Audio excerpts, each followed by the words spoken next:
So the reason I need to fix it is because of this. I was drilling this hole here so that I could get to the switch easier.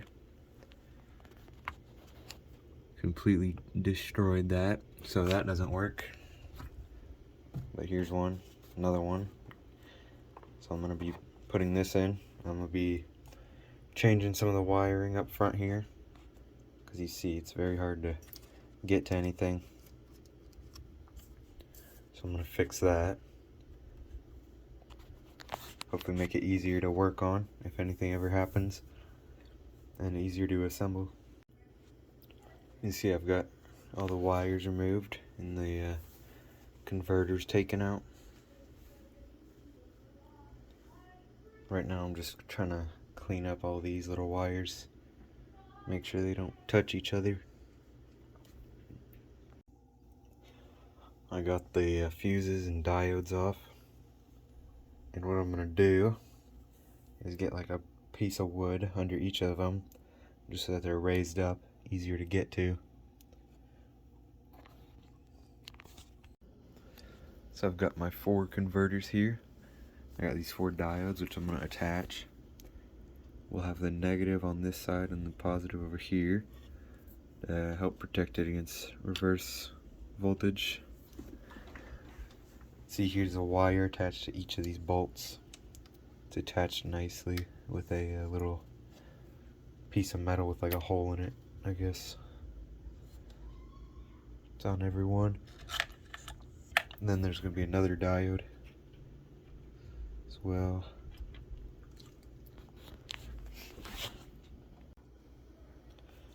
See how I've put the diodes on?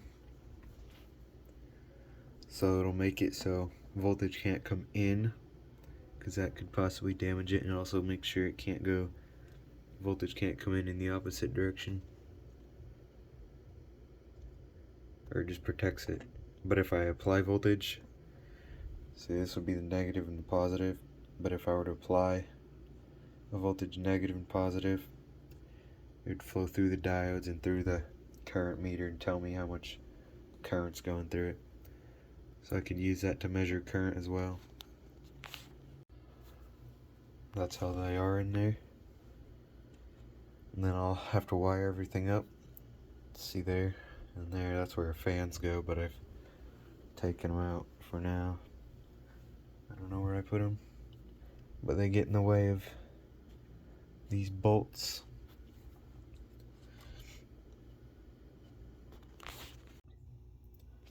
I've got them all connected up to the meter. I just need to get power to the meters and the fans, and then I need to actually connect them on the front. See, I use heat shrink here. Last time I made this, I didn't really think of heat shrink. I didn't remember I had it. But if I ever have to redo this, I'll use heat shrink on it. But I'm not gonna redo it just to put heat shrink. So one of the issues I was having is that I want to be able to connect these in series to get higher voltages.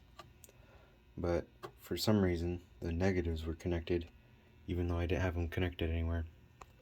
But they were actually being connected through these meters. So this time I put diodes, which will stop electricity from coming out one negative and going in the other. See, I've already done these, and under this blue are just diodes, and they're real small because they're not going to be carrying much current at all. So I've got the positives for the meters already hooked up, and the negatives are done. So now I need to work on the switch for the fans. I'm going to put a light right here. When the fans are on, it will also be on. I've got everything soldered, so I don't need to solder anything else. All I have left to do is to put that into here, which is easy to do. Everything's wired up, so this is going to be the first time powering it on since it's been rewired. Hopefully everything just works.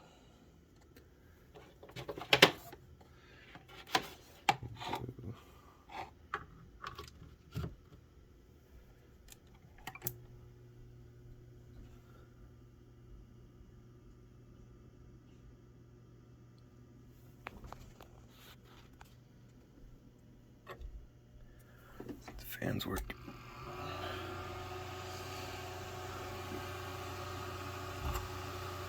Okay, all the fans are working.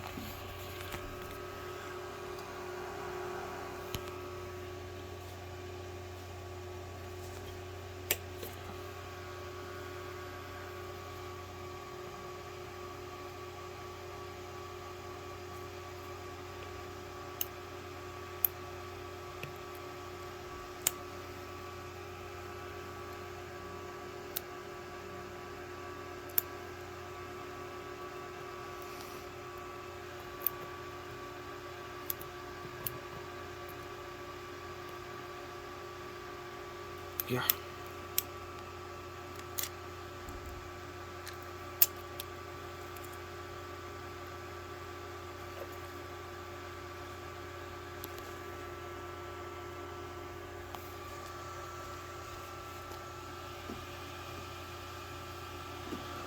Okay.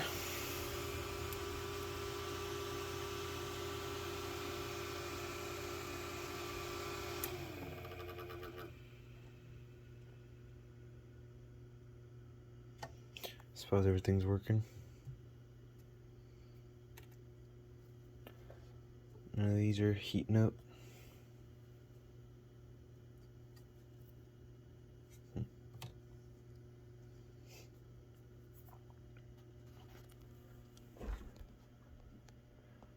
Alrighty. Let's test this one out with the new potentiometer. Alright, that works. And these all work too, because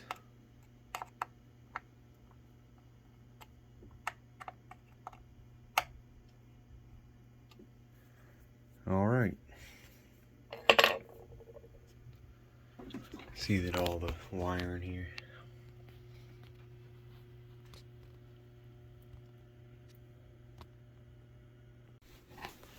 Show you with the lights off. Can't even see the screen. Here, turn this.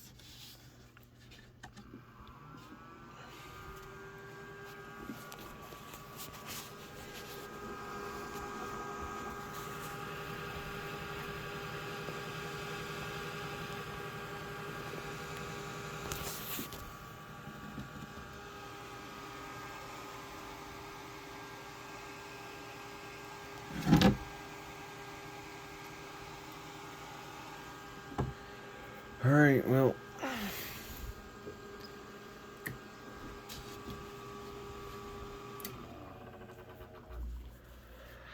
Got it functional again.